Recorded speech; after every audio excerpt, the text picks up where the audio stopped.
students, once again very good morning and welcome to the chemistry lecture. આપણે લોકો ધોરણ 11 માં ચેપ્ટર નંબર 4 એટલે કે રાસાયણિક બંધન અને આણ્વીય રચના chemical bonding and molecular structure ભણી રહ્યા છીએ. આજે એમનો 21મો લેક્ચર છે, લેક્ચર નંબર 21. હું જતીન પૂરણ વૈરાગી આપ સૌનું સ્વાગત કરું છું. આપણે આમાં આગલા લેક્ચર્સમાં થોડું ZEE નીટ રિલેટેડ બે ત્રણ લેક્ચર્સનું કામ કર્યું હતું અને છેલ્લો ટોપિક છે એ ડાયપોલ મોમેન્ટ એટલે કે દ્વિધ્રુવીય ચાકમાત્રા એવો ટોપિક ભણ્યા છીએ. આજે એ દ્વિધ્રુવીય ચાકમાત્રાનો એક નાનકડું ટેબલ આપણે બાકી રહી ગયું છે એ કરીએ અને પછી નવી થિયરી તરફ આગળ વધીએ. રાઈટ, તો આપણો મૂળ ટોપિક ચાલે છે દ્વિધ્રુવ ચાકમાત્રા, ડાયપોલ મોમેન્ટ કહેવાય છે ને. એમાં અમુક અણુઓ એની ચાકમાત્રા કેટલી હશે અને એમનો આકાર કેવો હશે એની અહીંયા ચર્ચા કરી છે. તો વન બાય વન આપણે જોતા જઈએ. સૌથી પહેલા આપણે ઉપર જે કર્યું છે કે અણુનો પ્રકાર ચર્ચા કરવાના છીએ, એટલે કે AB પ્રકારનો અણુ છે, AB2 પ્રકારનો અણુ છે, AB3 પ્રકારનો અણુ છે કે AB4 પ્રકારનો અણુ છે એ પહેલા વિચારશું. એમાં ઉદાહરણ શું આપી શકાય એની ચર્ચા કરવાના છીએ. બધામાં ત્રણ ચાર ઉદાહરણ લેવાનો પ્રયત્ન કર્યો છે. એમની દ્વિધ્રુવ ચાકમાત્રા એટલે કે મ્યુ કેટલું થાય, દ્વિધ્રુવીય ચાકમાત્રાને આપણે શેના આધારે દર્શાવતા હતા? મ્યુ ને આધારે. રાઈટ, તો ઈ કેટલું થાય અને બ્રેકેટમાં D લખ્યો છે. D શેનો છે યાદ કરો? યસ, શેનો છે? એમનો એકમ. શું એકમ હતો? D બાય એકમ હતો. તો એ D બાય એકમ છે એટલે બ્રેકેટમાં લખ્યો છે. અને એમની ભૂમિતિ એટલે આમ જુઓ તો આકાર કેવો થશે, એની ગોઠવણી કેવી થશે એની આપણે ચર્ચા કરશું. રાઈટ, તો સૌથી પહેલો પ્રકાર જોઈએ આપણે AB પ્રકાર. હવે AB પ્રકારના અણુ હોય, AB એટલે બે પ્રકારના તત્વો છે, એક A અને એક B.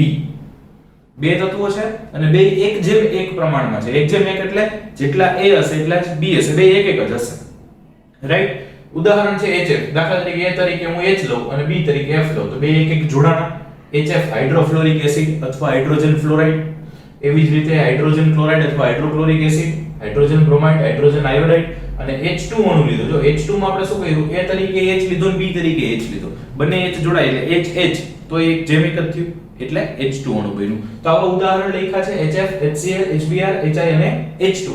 બધા જ AB પ્રકારના અણુઓ છે અને એમની દ્વિધ્રુવ ચાકમાત્રા HF ની કેટલી છે તો કે 1.78, HCl ની છે 1.07, બ્રોમિન ની છે 0.79 અને HI ની છે 0.38. પ્રશ્ન થાય કે સર બધા એક જ સરખા હાઇડ્રોજન જ છે, ફ્લોરિન, ક્લોરીન, બ્રોમિન, આયોડિન નીચે તરફ જાવ છો એમ એની ચાકમાત્રાનું મૂલ્ય ઘટતું કેમ જાય છે? તો કે ઈ તો આપણને ખબર છે કે ભાઈ સમૂહમાં સૌથી વધુ વિદ્યુત ઋણ તત્વ કોણ છે? તો કે સમૂહમાં સૌથી વધુ વિદ્યુત ઋણ તત્વ છે એ ફ્લોરિન છે.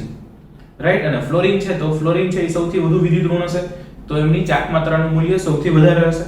તો 1.78. પછી ફ્લોરિન, પછી ક્લોરીન, બ્રોમિન સમૂહમાં નીચે તરફ આવતા જાવ એમ એની વિદ્યુત ઋણતા ઘટતી જાય. વિદ્યુત ઋણતા ઘટતી જાય તો પેલો જે તફાવત હતો એ પણ ઘટતો જાય અને એને કારણે ઉત્પન્ન થતી ચાકમાત્રા પણ ઘટતી જાય.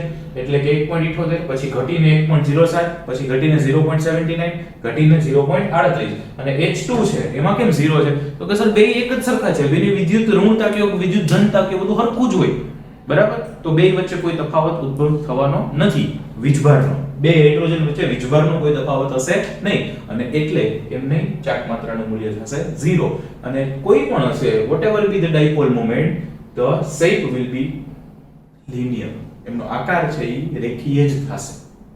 કારણ કે AB પ્રકાર છે ભાઈ ગમે એમ જોડાય, રેખીય પ્રકારે જ જોડાશે. એક જ લાઈનમાં બંને જોડાયેલા હોય, રેખીય રીતે જોડાતા હોય. રાઈટ, તો પાંચે પાંચ જે અણુઓ છે એમનો આકાર બધાનો કેવો થશે તો કે રેખીય. આટલું ક્લિયર છે? ચલો નેક્સ્ટ કરીએ AB2 પ્રકારનો અણુ. જો AB2 પ્રકારનો અણુ છે એટલે કે એક તત્વ હોય અને બીજું તત્વ હોય. બીજું તત્વ છે એ આના કરતા કેટલું તો કે 2 ગણું હશે. એટલે પહેલું તત્વ 1 લ્યો તો બીજું તત્વ 2 લેવાના. દાખલા તરીકે ઉદાહરણ છે H2O. તો એમાં A તરીકે શું થઈ ગયું? O અને B તરીકે શું થયું તો કે H2. એટલે એવું જરૂરી નથી કે સર તો આમાં A આગળ લખો તો O H2, એવું જરૂરી નથી. રાઈટ, કહેવાનો મતલબ 1:2 પ્રમાણમાં હોવું જોઈએ. એક તત્વ 1 હોવું જોઈએ, બીજું તત્વ 2 હોવું જોઈએ. પછી એમાં આગળ પાછળ તો H2 અને H2 લગાય, OH2 લખીએ તો ખરાબ લાગે, કોકને એવું લાગે કે ખબર નથી પડતી. રાઈટ, એટલે કેમ લખ્યા નથી મતલબ નથી, 1:2 ના પ્રમાણમાં તત્વો હોવા જોઈએ.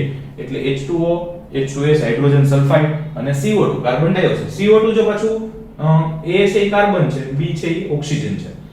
આમાં A છે એ સલ્ફર છે, B છે એ હાઇડ્રોજન છે. રાઈટ, આવું યાદ રાખવાનું. મતલબ કહેવાનો મતલબ કે જો આમાં આપણે a આગળ લખ્યો છે, આ બેમાં b આગળ લખ્યો છે, ડોન્ટ વેરી, ડઝન્ટ મેટર, એનું જે અણુસૂત્ર લખાતું હોય એમ જ લખાય, પણ આમાંથી આપણે એ જોવાનું છે કે એનું પ્રમાણ 1:2 હોવું જોઈએ. a નામનું તત્વ 1 લ્યો તો b નામનું તત્વ 2 લેવાવું જોઈએ. 1:2 પ્રમાણમાં તત્વો હોય એટલે કે Ab2 પ્રકારનો અણુ હોય એવા ઉદાહરણ આપણે 3 લખ્યા. એક H2O એટલે કે પાણી લખ્યું, H2S એટલે કે હાઇડ્રોજન સલ્ફાઇડ લખ્યું, અને CO2 એટલે કે કાર્બન ડાયોક્સાઇડ લખ્યું, રાઈટ. હવે એમની દ્વિધ્રુવ ચાકમાત્રાના મૂલ્યો કેટલા છે તો કે H2O નું છે 1.85, H2S નું છે 0.95 અને CO2 નું છે 0. H2O નો આકાર વળેલો હોય તો આપણે ઓલરેડી ભણી ગયા છીએ પાણીનો આકાર કેવો છે તો કે સપોઝ અહીંયા વચ્ચે ઓક્સિજન છે ને એમની બે બાજુ એક એક હાઇડ્રોજન હોય, આવા પ્રકારનો આકાર હોય. હજી આ બધા અણુઓના આકાર આગળ આવવાના છે, રાઈટ. પછી H2S આકાર છે એમનો પણ આવો જ આકાર હશે. H2S અહીંયા સલ્ફર હશે, બે બાજુ હાઇડ્રોજન હશે તો વળેલો આકાર છે. અને CO2 અણુ છે એ રેખીય છે, એમાં પછી એવું નહીં કે અહીંયા કાર્બન હશે બે બાજુ ઓક્સિજન. CO2 અણુ છે એ આવો હશે, carbon double bond oxygen double bond oxygen. Carbon dioxide નો અણુ આવો હશે, રાઈટ. તો એ કેવો થયો? રેખીય અણુ થયો, લિનિયર થયો. ઓકે, તો એમાં Ab2 પ્રકાર છે, જો AB પ્રકાર છે એમાં બધાય રેખીય છે, પણ Ab2 માં એવું નથી, એમાં બે વળેલા છે, એક રેખીય છે. અને ઈ કોના ઉપર આધાર રાખે તો કે એક જે તે સંયોજનમાં અને એમાં તત્વના સ્વભાવ ઉપર આધાર રાખતા હોય, એમની ભૂમિતિ એ પ્રમાણે ગોઠવાતી હોય છે.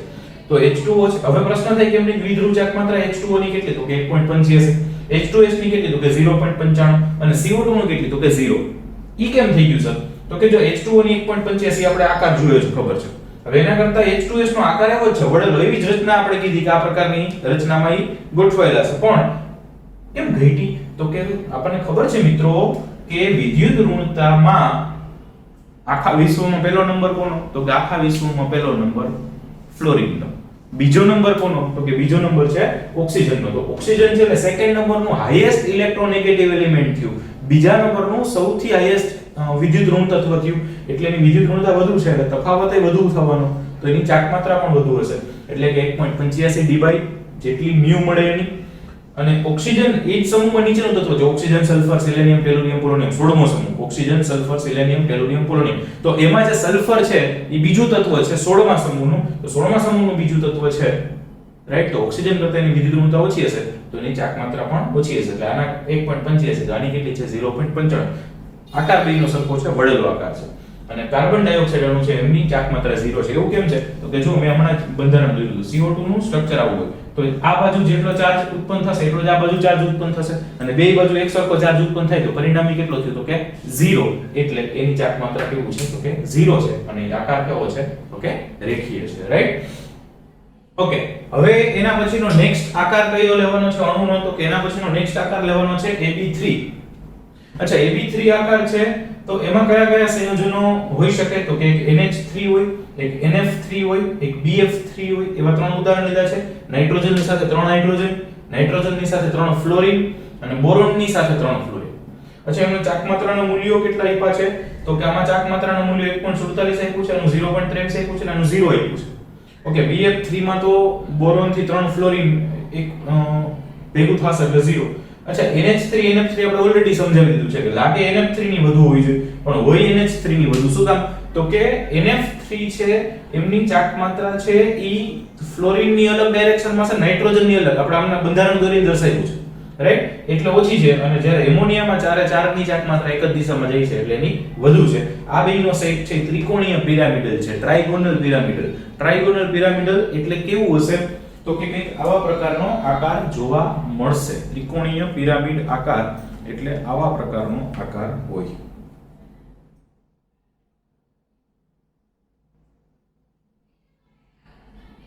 ઓકે, આ આમ ત્રિકોણીય થયું અને આ આમ તમે જુઓ એટલે આ પિરામિડ શેપ થયું.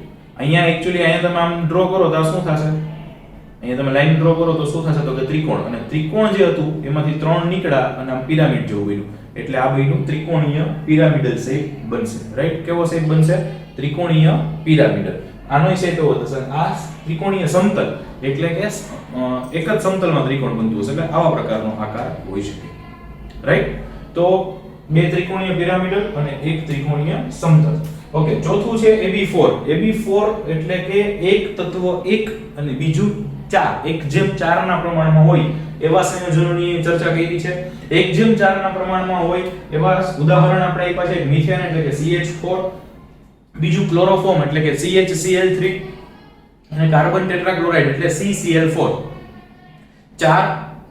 1:4 આમાં કાર્બન એક હાઇડ્રોજન 4, આમાં કાર્બન એક ક્લોરીન 4, આમાં 1:4 છે, કાર્બન એક છે પણ 4 બીજા સરખા નથી, એમાં 3 ક્લોરીન છે ને એક હાઇડ્રોજન છે, રાઈટ? 3 ક્લોરીન છે ને એક હાઇડ્રોજન, એવી રીતે 4 થાય છે.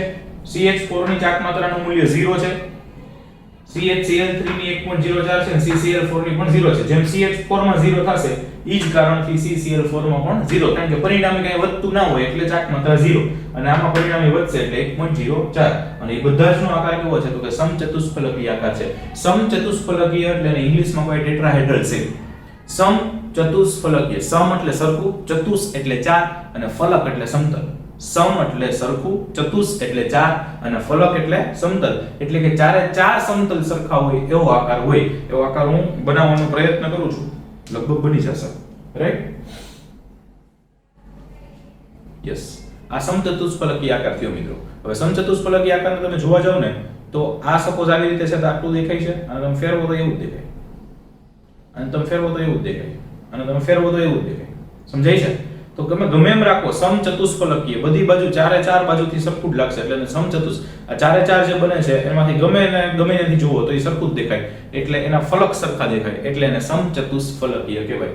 ચારેય ફલક સરખા હોય એવું. ફલક એટલે સમતલ, રાઈટ? તો એમનો આકાર આવો સમચતુષ્ફલકીય આકાર થશે. તો આ પ્રકારની ચર્ચાઓ કરી આપણે મિત્રો અહીંયા કે કેવા પ્રકારના અણુ હોય, એના ઉદાહરણ શું આપી શકાય, એની ચાક માત્રાના મૂલ્યો કેટલા થાય અને એમનો આકાર કેટલો થાય. તો અહીંયા આપણો ડાયપોલ મોમેન્ટ એટલે કે દ્વિધ્રુવ ચાક માત્રા વાળો ટોપિક પૂરો થાય છે. આના પછીનો ટોપિક આગળ લઈએ, રાઈટ? એટલું લખી શકો છો. Okay dear friends, next topic છે આપણો સંયોજકતા કોષ ઇલેક્ટ્રોન યુગ્મ અપાકર્ષણ સિદ્ધાંત. છે ને બાકી મસ્ત હળાહળ મોટું ટાઇટલ છે, બરાબર? શું છે? સંયોજકતા કોષ ઇલેક્ટ્રોન યુગ્મ અપાકર્ષણ સિદ્ધાંત. સંયોજકતા કોષ એટલે સંયોજકતા કક્ષક, બાહ્યતમ કક્ષા. કોષ એટલે કક્ષક, ઇલેક્ટ્રોન યુગ્મ એટલે ઇલેક્ટ્રોન યુગ્મ, અપાકર્ષણ એમની વચ્ચે કેટલું અપાકર્ષણ લાગે એને લગતો સિદ્ધાંત. સંયોજકતા કોષ ઇલેક્ટ્રોન યુગ્મ અપાકર્ષણ સિદ્ધાંત. સંયોજકતા કોષમાંના ઇલેક્ટ્રોન યુગ્મના અપાકર્ષણનો સિદ્ધાંત, એને ઇંગ્લિશમાં કહેવાય the valence shell electron pair repulsion theory.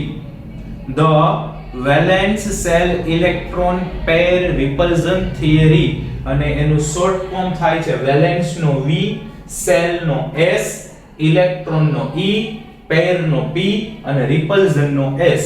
VSEPR એટલે VSEPR થિયરી થઈ ગઈ. અને આ VSEPR થિયરી બહુ જ અગત્યની થિયરી છે, ફંડામેન્ટલ માટે પણ ખરી અને આપણને પૂછાવા માટે પણ, એક્ઝામ માટે પણ VSEPR સિદ્ધાંત અગત્યનો છે, બરાબર છે? એટલે આ ચેપ્ટરની મહત્વની થિયરીઓમાંની એક એટલે VSEPR સિદ્ધાંત. VSEPR valence shell electron pair repulsion, બાહ્યતમ કક્ષાના ઇલેક્ટ્રોન યુગ્મના અપાકર્ષણનો સિદ્ધાંત. ઓકે, સૌથી પહેલા તો આપણે આની પહેલા શું ભણતા હતા તો કે આપણે એની પહેલા ભણતા હતા લુઈસનો ખ્યાલ, લુઈસનો સિદ્ધાંત ભણતા હતા, અને એના અનુસાર આપણે અણુના આકાર સમજાવી શકતા નતા, રાઈટ? એક્ઝેક્ટલી એના આકાર ત્યાં તો આપણે એની મર્યાદામાં સમજાવતા, એમાં પણ કીધું હતું કે ભાઈ એક્ઝેક્ટલી આમના આકાર છે એ સમજાવવામાં લુઈસ છે એ પૂરતો નથી. બીજું કે અમુકના બંધકોણ માની લો કે હોવા જોઈએ એના કરતા વધી ગયા હોય, અમુકના બંધકોણ હોવા જોઈએ એના બદલે ઘટી ગયા હોય, તો એવા જે આકારમાં અનિશ્ચિતતાઓ આવી એ પણ લુઈસના સિદ્ધાંત પ્રમાણે સમજાવી શકાતું નહોતું. તો લુઈસનો ખ્યાલ છે એ અણુના આકાર સમજાવી શકાતો નહોતો, એમાં જે બંધના જે ડિફોર્મેશન્સ આવતા હતા એટલે કે વધારો કે ઘટાડો થતો હતો એ પણ એના દ્વારા સમજાવી શકાતું નહોતું, રાઈટ? બીજું લખ્યું છે આ સિદ્ધાંત સહસંયોજક અણુના આકારનું પ્રાકથન કરવા માટે સરળ પદ્ધતિ પૂરી પાડે છે. આ સિદ્ધાંત છે એ સહસંયોજક અણુ એટલે સહસંયોજક બંધથી બનેલા અણુઓ, એમનો આકાર કેવો છે એનું પ્રાકથન કરવું એટલે નિર્દેશ કરવો, સૂચન કરવું કે કોઈ એક સહસંયોજક અણુ છે તો એનો આકાર કેવો હશે એ સરળતાથી નક્કી કરવા માટેનો સિદ્ધાંત છે.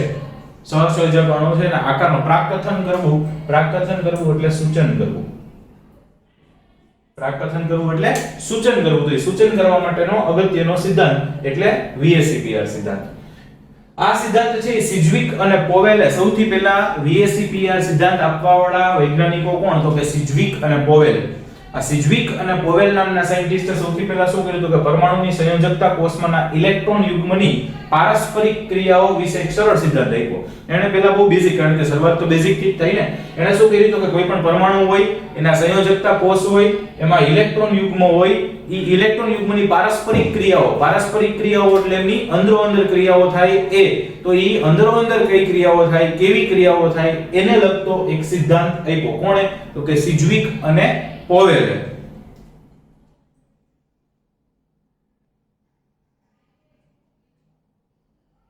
ઓકે, ત્રીજો મુદ્દો છે સિજ્વિક અને તો કહીરો આપણે. ચોથો છે નાયહોલ્મ અને ગિલેસ્પી. એટલે એક્ચ્યુઅલી સિજ્વિક અને પોવેલ બેઝિક વસ્તુ આપીને કહે કે ભાઈ કોઈ પણ પરમાણુ હોય તેની સંયોજકતા કોષ એટલે બાહ્ય કક્ષામાં જે ઇલેક્ટ્રોન હોય એની પારસ્પરિક ક્રિયાઓ, અંદરો-અંદરની ક્રિયાઓ વિશેનો એક સિદ્ધાંત આપ્યો.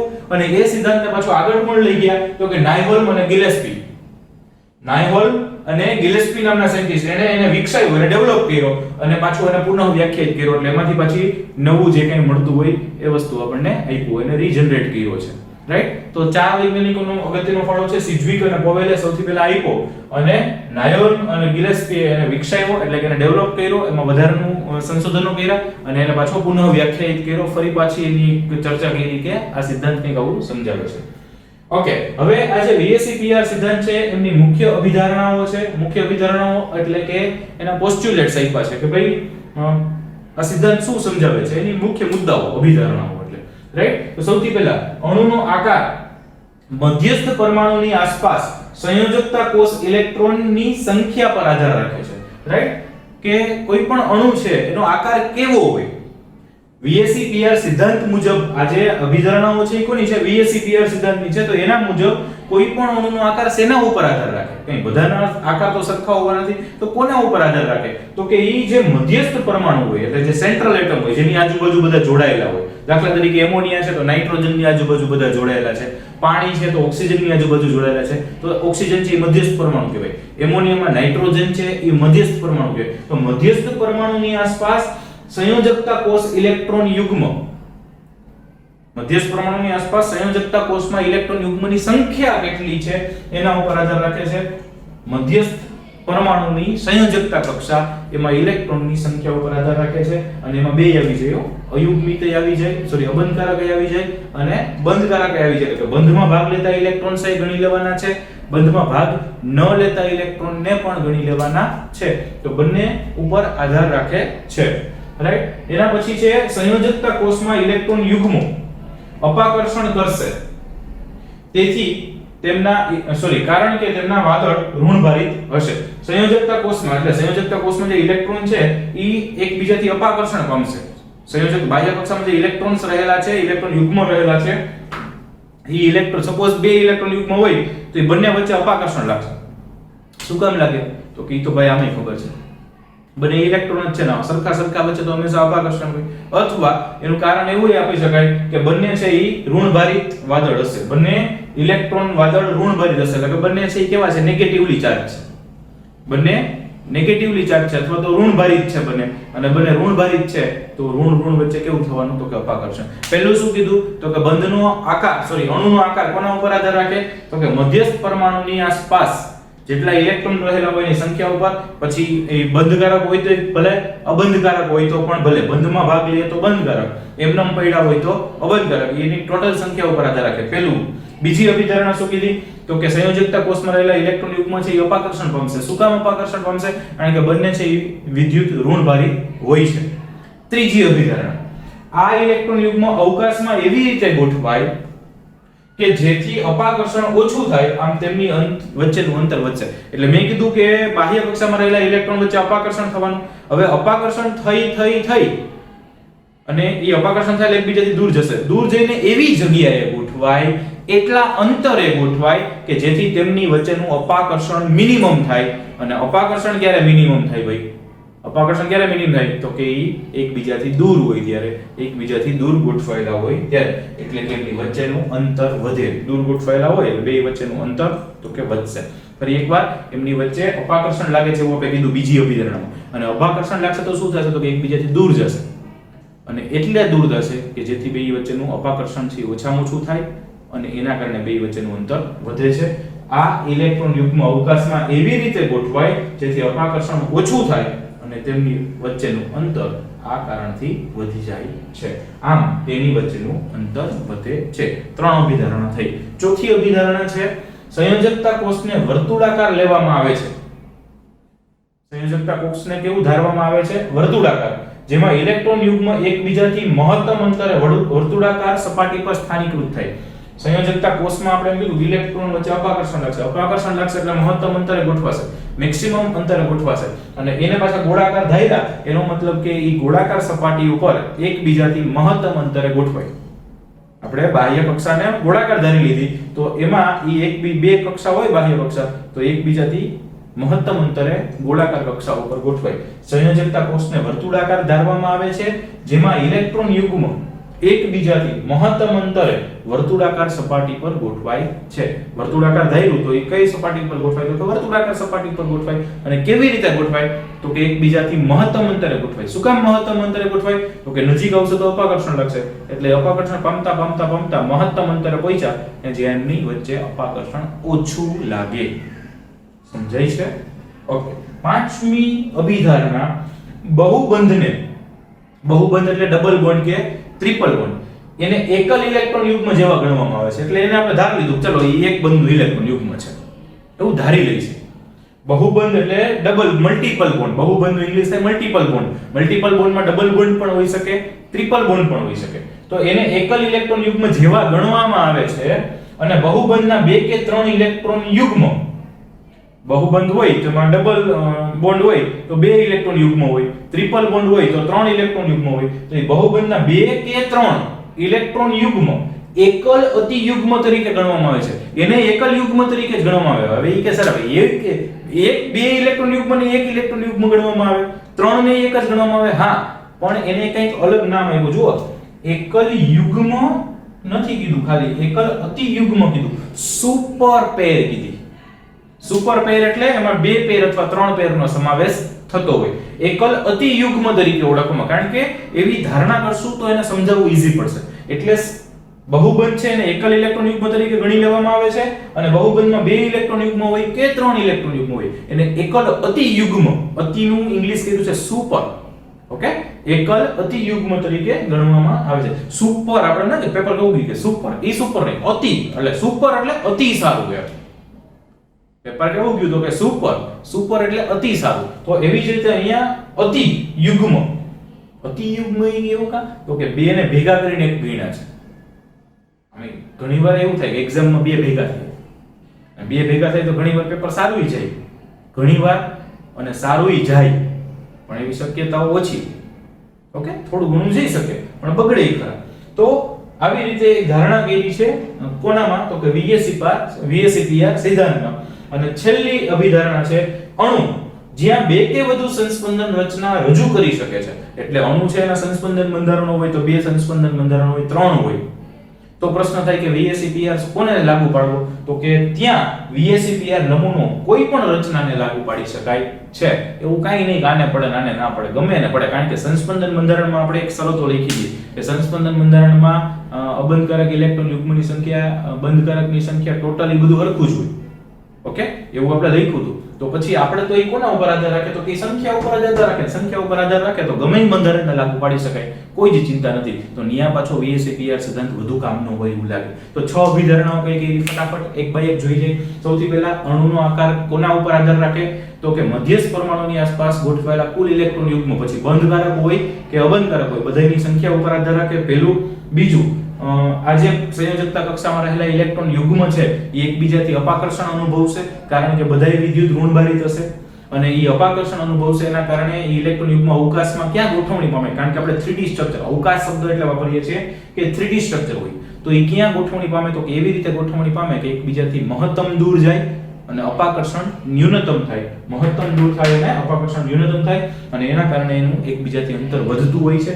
અને આના ઉપરથી સમજાવી શકીએ કે આપણે એમ કહીએ કે આ અણુ હોય ને આકાર આવો હોય, ખૂણો આટલો હોવો જોઈએ, બંધ કોણ આટલો હોવો જોઈએ, પણ બંધ કોણ વધી ગયેલો હોય, ઘટી ગયેલો હોય, એ બધી વસ્તુ આ મુદ્દાથી મસ્ત રીતે સમજાવી શકાશે.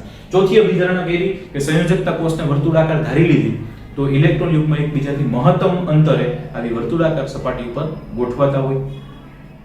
નેક્સ્ટ હતી કે બહુબંધ હોય તેને એકલ ઇલેક્ટ્રોન યુગ્મ તરીકે સ્વીકારી લેવામાં આવે છે અને બે ઇલેક્ટ્રોન યુગ્મ કે ત્રણ ઇલેક્ટ્રોન યુગ્મ હોય એને એક અતિ યુગ્મ તરીકે ગણી લેવામાં આવે છે, સ્વીકારવામાં આવે છે. અને જ્યાં અણુને એકથી વધુ સંસ્પંદન રચનાઓ હોય ત્યાં પણ VSEPR સિદ્ધાંત આવી કોઈ પણ સંસ્પંદન રચનાને લાગુ પાડી શકાય છે. ઓકે, આજના લેક્ચર પૂરતું એટલું રાખીએ. હજી VSEPR સિદ્ધાંતની આપણે પ્રસ્તાવના અને એની અભિધારણાઓ કરી, હજુ VSEPR સિદ્ધાંત બાકી છે, એ નેક્સ્ટ લેક્ચરમાં કરશું. Thank you.